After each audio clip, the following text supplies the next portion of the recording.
Hey, Gen 3 Coyote engine makes 460. That's more than LS3, bro.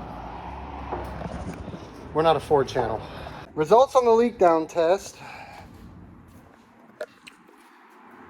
It's a little beat up, but it has the right wheels.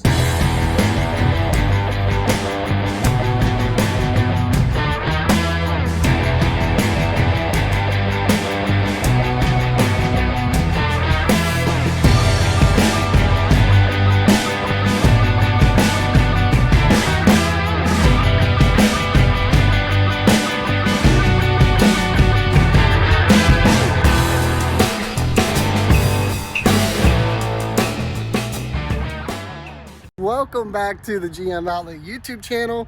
My name is Andrew. Thank you guys so much for watching. I appreciate it.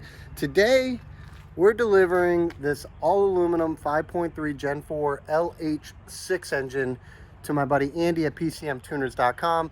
If you need anything tuning related, definitely check the link in the description below. We're going to do a leak down test on his old motor. We're going to talk about the financial aspects as to how he's getting this done, and that old 996 motor has a lot to do with it. If you guys are unfamiliar with the LH6 motor, this is a Gen 4. Typically a Gen 4 is going to be a 2007 and newer motor, but this is a 2007. The LH6 engine did come out in 2005. In 2005 and 2006, they had a 24X reluctor wheel, but it was a Gen 4 engine. It really surprises me that they kept that designation code, given the fact that they had two different reluctor wheels on the crank, which is kind of interesting. They did that with the LS2 as well, where you had a 24X reluctor wheel and a 48 or 58X reluctor wheel as well.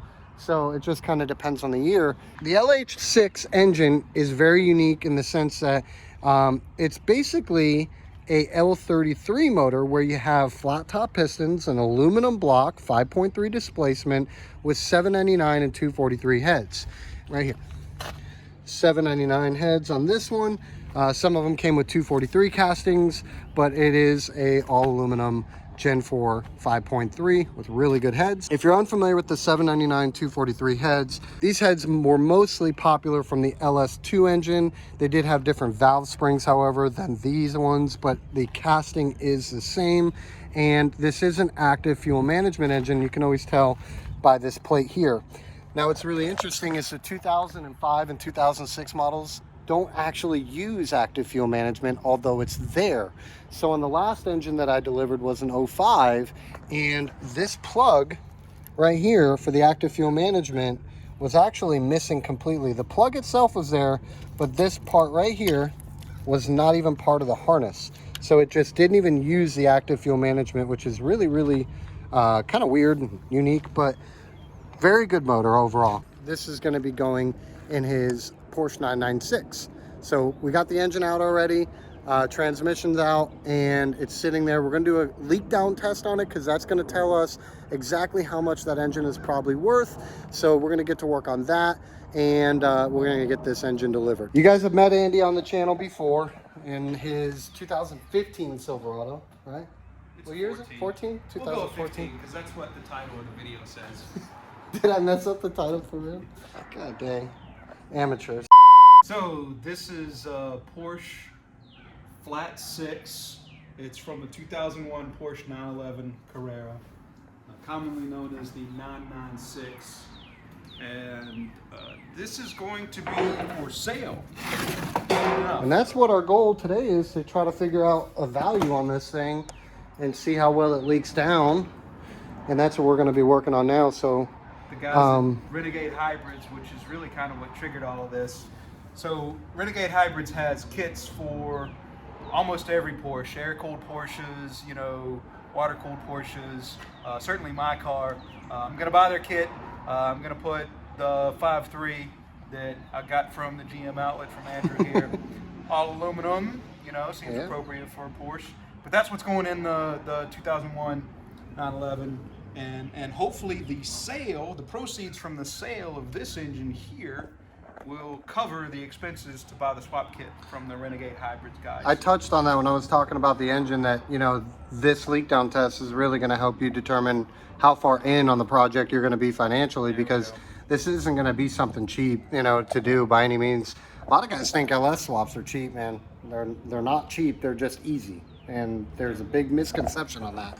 So they're probably the most least expensive V8 swap you can do for a fuel injected V8. Like, I'm sure a Coyote swap versus an LS swap is a world of difference, but doing it on a Porsche 996 isn't going to be cheap by any means. But fortunately, this is a good donor engine for somebody, and Andy is hoping that this thing leaks down properly, and that's going to help determine the value.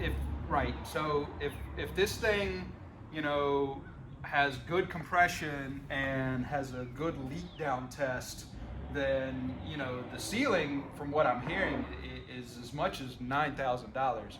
You know, I'd be thrilled to get that much out of it. You know, we'll just have to see. And I'll be real transparent. I don't know a lot about these, you know, Porsche 911s. Well, you and me both. I mean, I know that I'm gonna enjoy having an LS engine in one. I can't wait to go for a ride in that thing. So I've seen them on the internet. I've seen them on other YouTube channels, and it's very, very intriguing. So I'm real interested. But we're gonna zip these coil packs off and spark plugs out and see what we can do.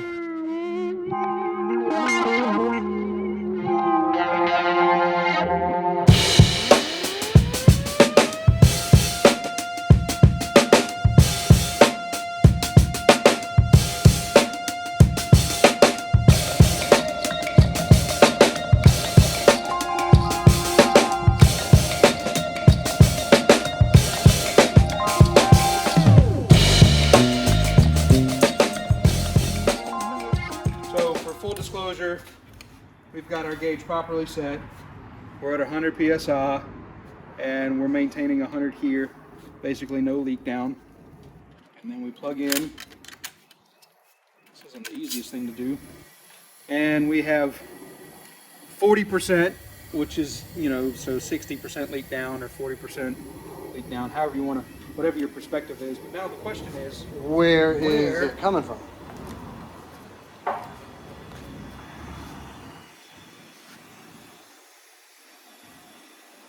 The old ear test. Yeah. That sounds like an intake valve. Definitely sounds like the intake. And I guess there's a chance that we're not at top dead center, but I mean, we're at top dead center. We've tried to do our first leak down test on what we're calling cylinder number 1, which is the driver's side most rear of the car.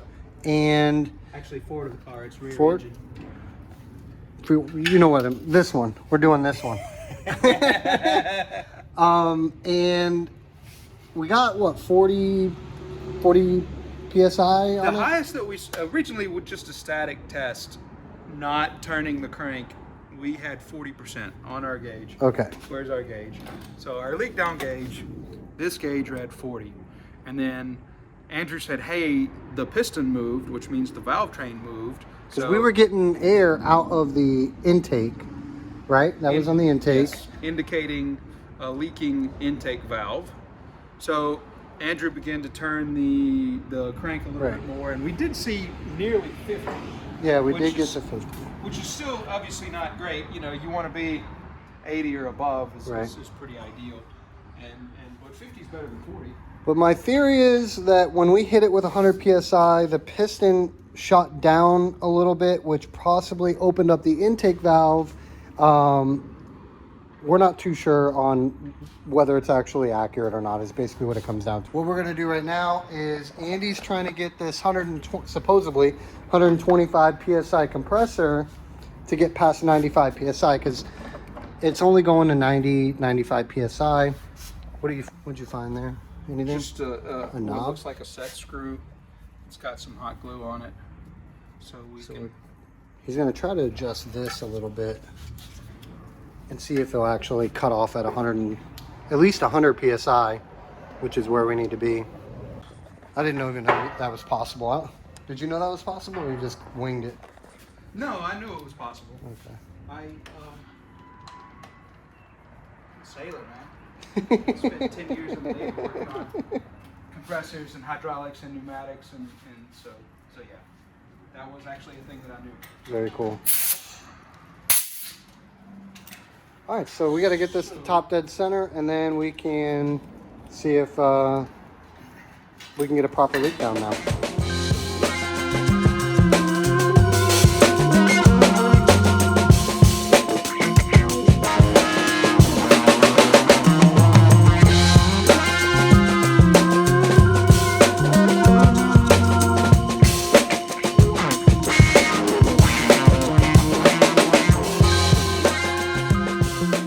Results on the leak down test. We have 60%, 34%, 85%, 91%, 91%, and 81%. So higher is better. And bank 2 seemed to do a lot better than bank 1. All of the leak down, any of the leaking was mostly through the intake valves, which to me makes sense. So the problems that they typically have is there's a thing called an IMS bearing, and it's a very common failure on this vintage of Porsche 911. And a lot of it, like the street knowledge seems to be like if you don't drive them hard, like if you sit around and baby them, then they have IMS bearing failure. So you got to beat the crap out of it. This is a 155,000 mile original engine that does not have an IMS bearing failure. And so we don't even know if the spark plugs were ever changed out. It's really unclear. They were definitely hand tight in 2 of the 6 cylinders. Yeah, so, these ones right here on bank 1. 1 and 5. And yeah, interesting little engines. There's definitely a market for them. So on Wikipedia, 996 generation of the Porsche 911, not counting the turbo or any of the high-end GT models. So after 2000, there's a vulnerability in the IMS shaft, intermediate shaft, where the single row IMS bearing were reported to have an 8% failure rate under warranty. Jeez. Sorry, Porsche guys. That's pretty bad. Hey, but we're gonna make it a lot better. Yep.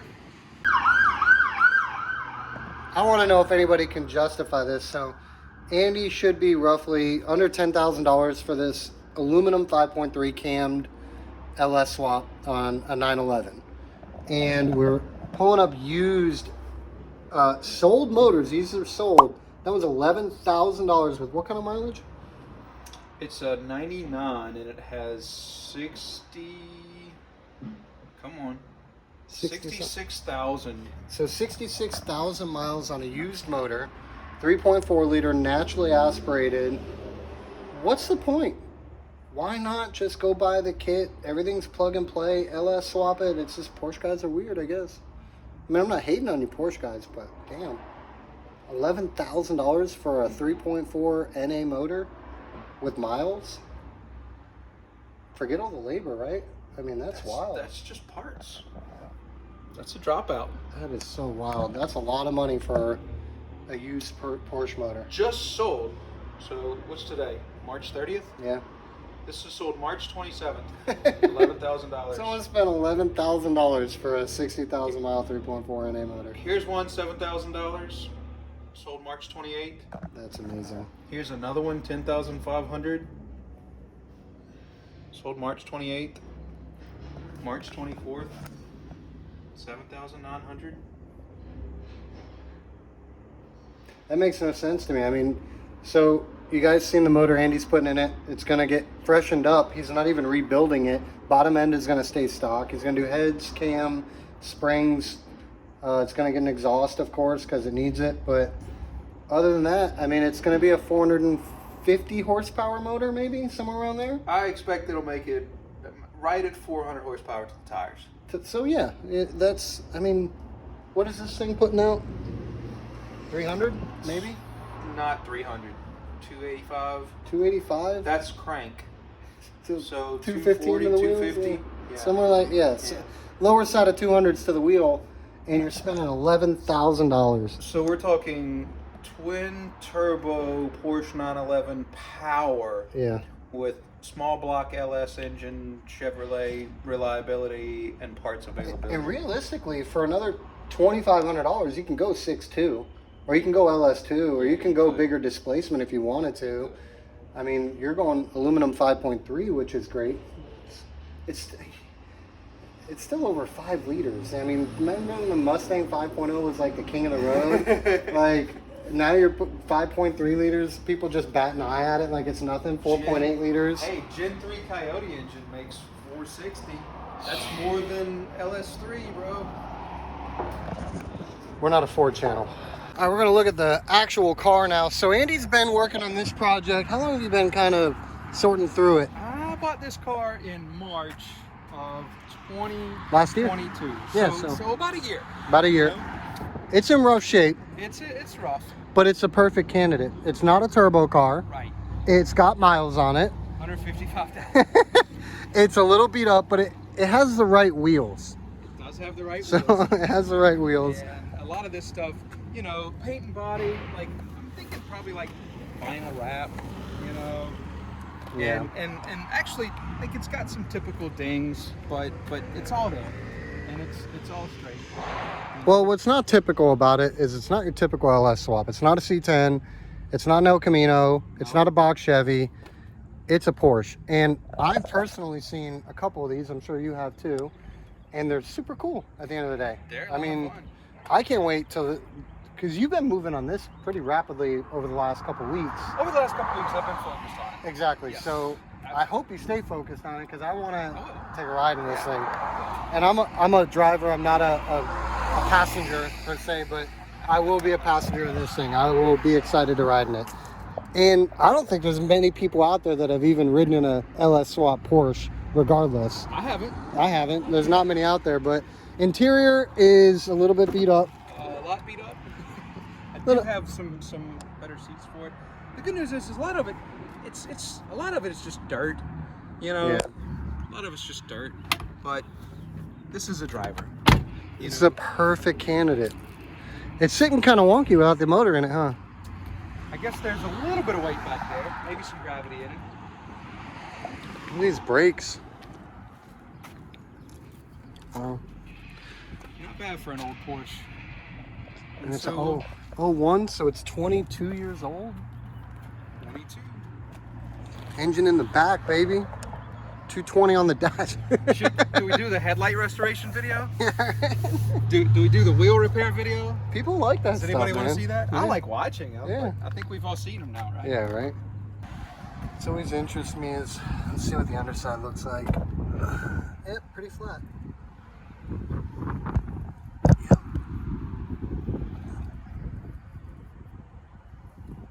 This is gonna be a sweet freaking car, man. Should be fun. All right, so we're gonna get the motor offloaded into the shop, and then I'm gonna skedaddle. He's gonna skedaddle. So that's it. Well, you guys, I think that's it for today. We checked out Andy's Porsche, and I'm really excited to see this thing finished up. It's been sitting on the back burner for quite a while, and finally got the motor. Finally got the old motor out, and time to get it sold. But I really appreciate you guys watching. I really appreciate you guys hanging out with me and checking out Andy's project. I'm gonna do some follow-up videos, of course. Me and him are gonna be hanging out a lot over the next month or so. So you'll be seeing updates with him. And obviously we need to go over this big thing sitting right here. Andy's got some big plans. So I really hope you guys stay tuned. Thank you for watching. Please subscribe. Please like the video, and definitely drop a comment down below. I always answer the comments. I'd love to hear from you guys. Thank you guys so much for watching. Catch you on the next one.